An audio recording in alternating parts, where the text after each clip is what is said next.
Hi అండి. అక్కే ఇన్ని రోజులు వీడియోలు పెట్టలేదు అనుకుంటున్నారా? ఇంటిని కలర్ఫుల్ గా చేసుకుంటున్నామండి. అదేనండి ఇంటికి పెయింటింగ్స్ వేయించుకుంటున్నామండి. అందుకే వీడియోస్ పెట్టలేదు. ఈ రోజు టిప్ ఏంటో చూసేద్దాం మరి. కాళ్ళకి పెట్టుకునే పట్టీలు తెల్లగా చేసుకోవాలంటే ఎలా చేసుకోవాలో చూసేద్దాం. ఒక గిన్నెలోకి వేడివేడి నీళ్ళు తీసుకుని అందులో కొంచెం సర్ఫ్ వేసేసి అందులో పట్టీలు వేసేసి ఒక అరగంట సేపు నానబెట్టి పెట్టుకోవాలి.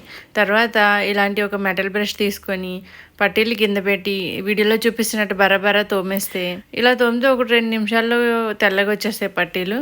మెటల్ బ్రష్ తోటి అయితే సేమ్ గోల్డ్ షాప్లో మెరుగు పెట్టించినట్టే ఉంటాయి. తోమేసిన తర్వాత ఇలా వాష్ చేసేస్తే చూసారా తెల్లగా అయిపోయినాయి. మీరు పెద్ద శ్రమ పడనవసరం లేదు, ఎక్కువ ఇంగ్రీడియంట్స్ కూడా ఏమీ వాడనవసరం లేదు. సేమ్ గోల్డ్ షాప్కి తీసుకెళ్ళి మెరుగు పెట్టించినట్టు అయిపోతే పట్టీలు. చూసారా ఎంత తెల్లగా అయిపోయినాయో. ఈ టిప్ నచ్చితే మరి లైక్ చేసి షేర్ చేసి సబ్స్క్రైబ్ చేసుకోవడం మర్చిపోకండి.